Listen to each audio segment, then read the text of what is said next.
사랑하는 서당중앙교회 믿음의 가족 여러분, 금요일 매일 감사 예배를 주님 앞에 올려드리겠습니다. 찬송가 109장 다 함께 드리겠습니다.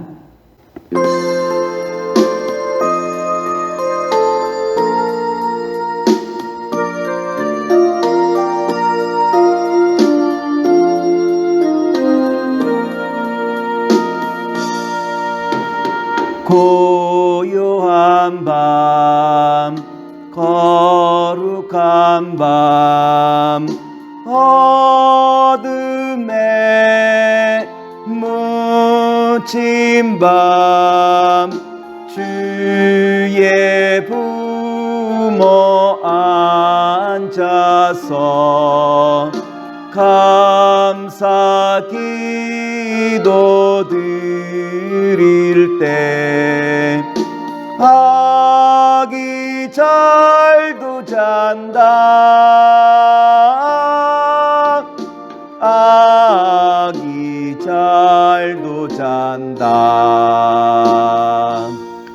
오늘은 마태복음 5장 9절의 말씀을 가지고 화평케 하는 자라라고 하는 말씀의 제목으로 오늘 말씀을 함께 나누며 주님 앞에 더 가까이 나가는 복된 시간 되기를 기도하겠습니다.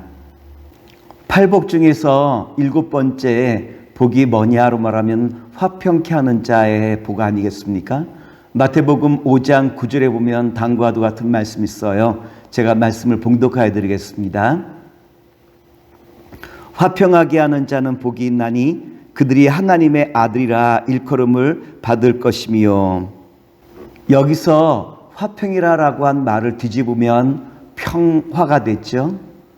화평이라는 말을 다른 말로 표현하면 화평, 평화 혹은 평강, 평안이라고 한 말로 다 번역할 수 있어요.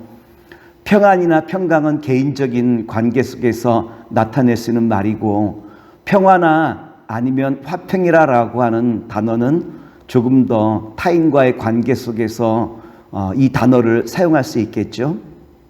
그런데 성경에서 말하는 화평이라고 하는 단어는 모든 관계들이 함께 최선을 다하여 공존하고 화합을 도모하는 것, 바로 이것이 화평이라고 하는 단어로 사용될 수 있다라고 하는 거예요.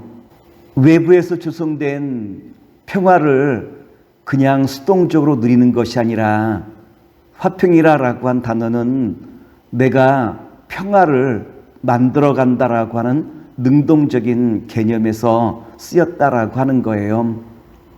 성경에 보면 하나님께서 천지 만물을 창조하실 때 그 모든 창조된 것을 바라보시며 보시기에 심히 좋았더라라고 한 말씀이 있죠.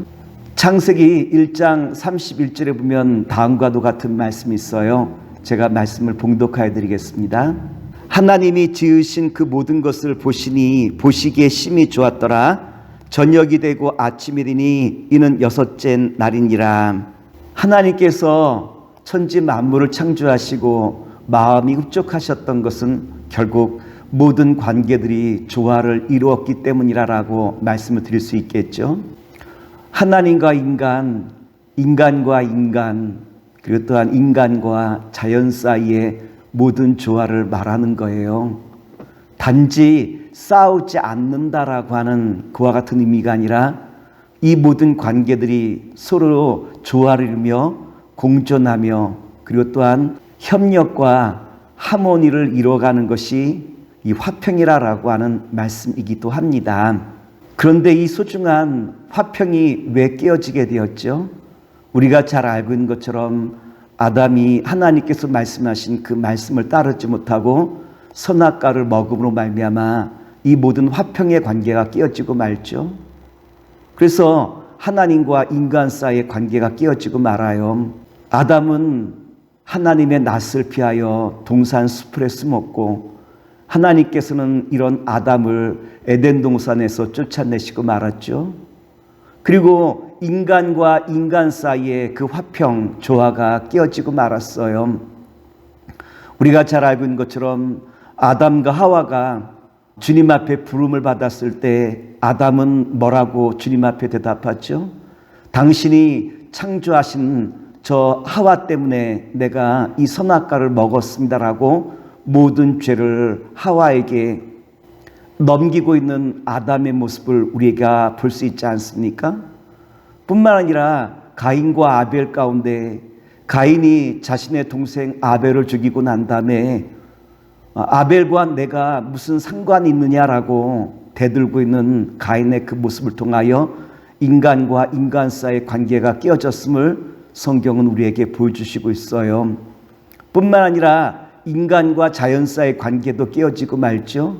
하나님께서 자연을 인간에게 주시며 주님께서 잘 관리하라라고 말씀을 주셨는데 오히려 인간은 자연을 숭배하거나 아니면 파괴하는 약탈자로 자연과 인간과의 관계도 훼손되고 말았음을 성경은 우리에게 잘 보여주고 있지 않습니까?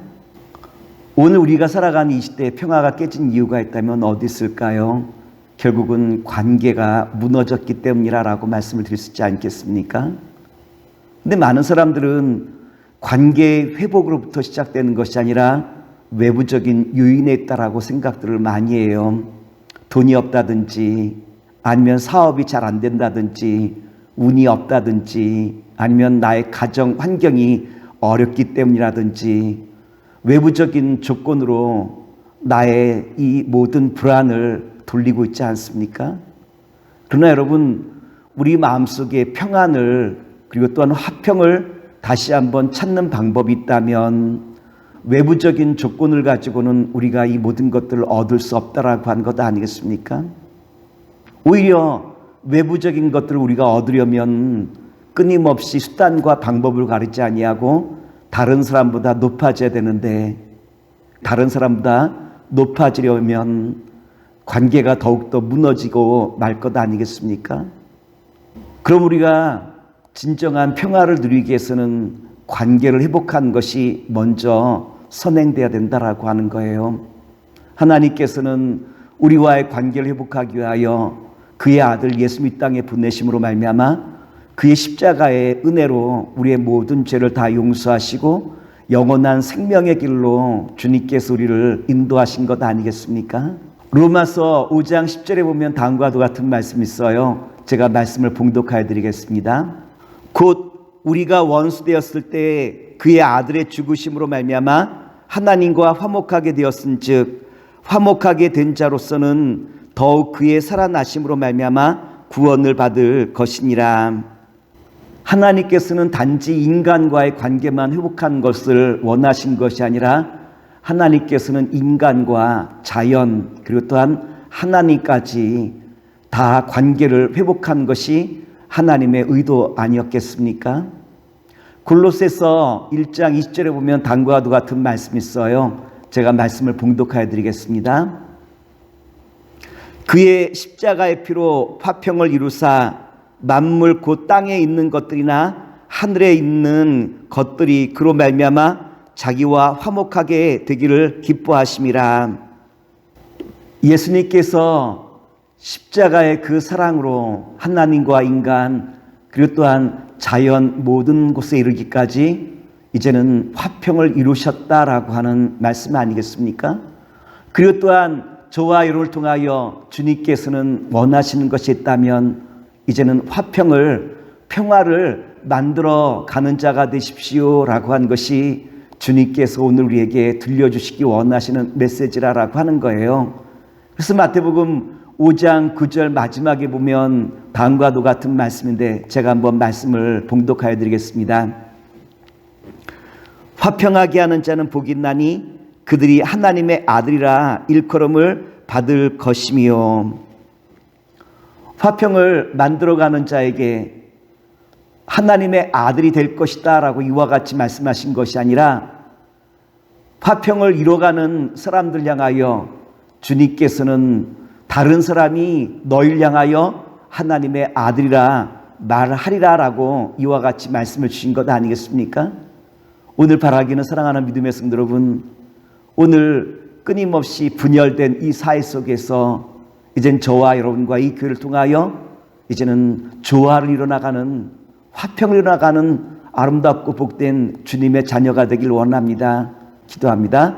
사랑의 주님, 오늘도 주신 말씀을 의지하여 이제 나를 통하여 화평을 적극적으로 이루어가는 가운데 하나님의 아들이라 일컬음을 받는 주님의 복된 자녀가 되게 하시옵소서. 예수님의 이름으로 기도합나이다. 아멘.